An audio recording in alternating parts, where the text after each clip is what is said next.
Hello folks, hope you're all doing well. Well, it's been a couple of weeks since I've had a video out, and the reason for that is that the sort of 10-day kind of lead up to Christmas, work was absolutely horrendous. It was so busy. I was doing 14, 15, 16 hours days, one after the other. It was so busy, never had any time to get up here. And I did one little video just before it all sort of happened, and you might remember the last video I put out that I sort of sped all the footage up. I had the new microphone on and I'd used the wrong cable, so there was no sound on it. So hopefully you're getting the sound, and in theory, if I move around in the polytunnel here, or regardless of how far away I am, let's give it a test from the camera, you should still have a consistent sound. Over turn my back, you're not losing any sound on this way or that way, whichever way. It should be much better for you guys. I'm always keen to be investing in kit and making better video for you guys. So even today for Christmas, Santa Claus or my wife even brought me a brilliant new sort of clamp thing that I can clamp the camera onto around the allotment. I've got a new lens that I'm going to try in the GoPro that should make it a lot more wider and a lot bigger in view, so you get to see a lot more of what's going on. I'm not using it today, and I'm doing that on purpose because the next time I come up, I'll put the new lens on and we can do a bit of contrast and compare and see how it looks. But anyway, that's enough for that. It is miserable outside today. It is not stopped raining since last night. It is soaking wet everywhere. So we're not going outside today. We're in the polytunnel, and I'm just in here to tell you about my plan for the polytunnel. I'm hopefully I'll get back up here tomorrow afternoon, and the weather's supposed to be a lot better tomorrow, so we'll get some stuff done outside. There's loads of stuff needs doing out there. Honestly, it's a bit depressing looking at it. There's so many jobs need doing, but you know, just got to crack on and get them done. But anyway, in here, polytunnel plan. Over the autumn and into the winter, it's become a little bit of an unofficial shed. It's become a bit of a dumping ground because the shed's only small up there. I've just dumped stuff in here, and you know, I kind of accepted it because I'd always had this plan to sort of do it up during the winter and what have you. But now that time's come. Now the time's come to get it sorted. So this is my plan about what I'm going to do. I've got these decking boards. Let's lift this one up here.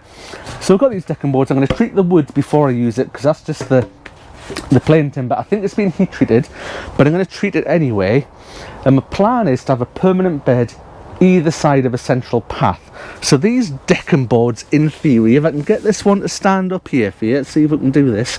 It's not going to play ball, is it? Let's lean it against there. There we go.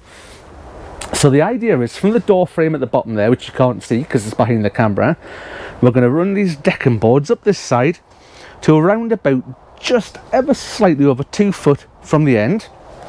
Same on this side.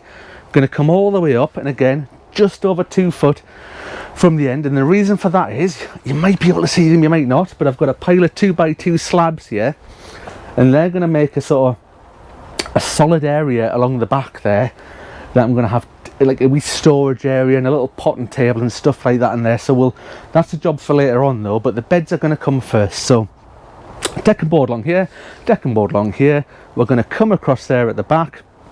We'll fix it in or attach it somehow. I haven't quite decided how I'm going to do that yet, so I need to get it all treated and cut the size and whatnot first before we worry about that. There's already some cardboard down here.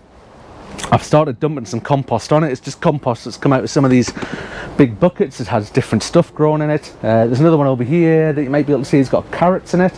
I might pull one of them out just to see what it looks like at the end of the video. We'll have a look at that anyway. Wait till the end and we'll see what the carrots look like.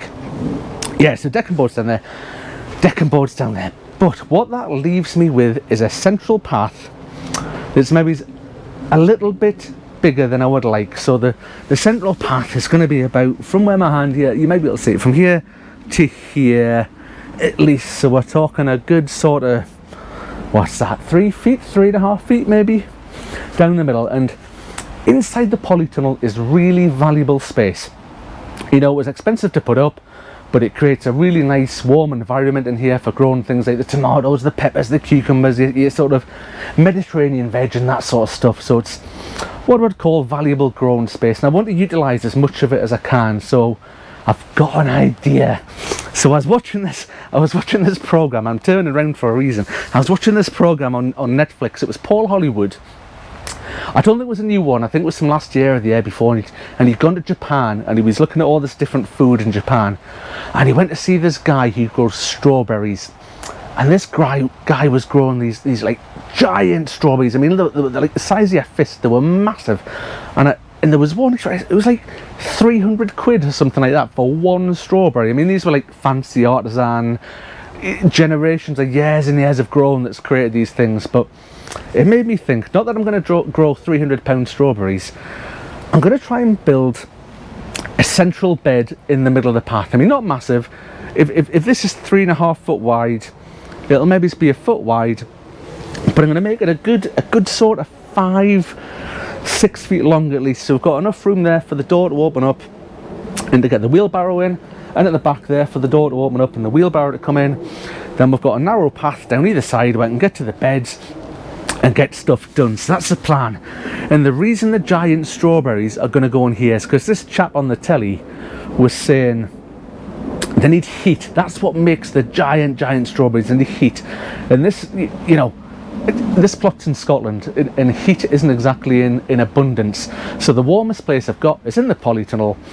So we'll get the beds built either side, get a path down. I'm going to use wood chips for the path. And if we've got some of this decking board left, we'll use that. If not, I'll just get some of the wood or something from somewhere, and we'll build this bed in the middle, and it's really utilising as much of the space in here as we can. I know, a bit of a novelty trying to grow the giant strawberries, but hey, it's a bit of fun, and we'll see what grows.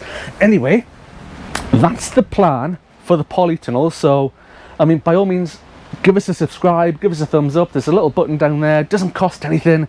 If anybody grows any giant strawberries, please let me have your tips, because this is just something new to me, trying to grow giant strawberries. But hey, let's give it a bash and see what happens. So that's about it for today. So I did want to do more, but it's miserable out there.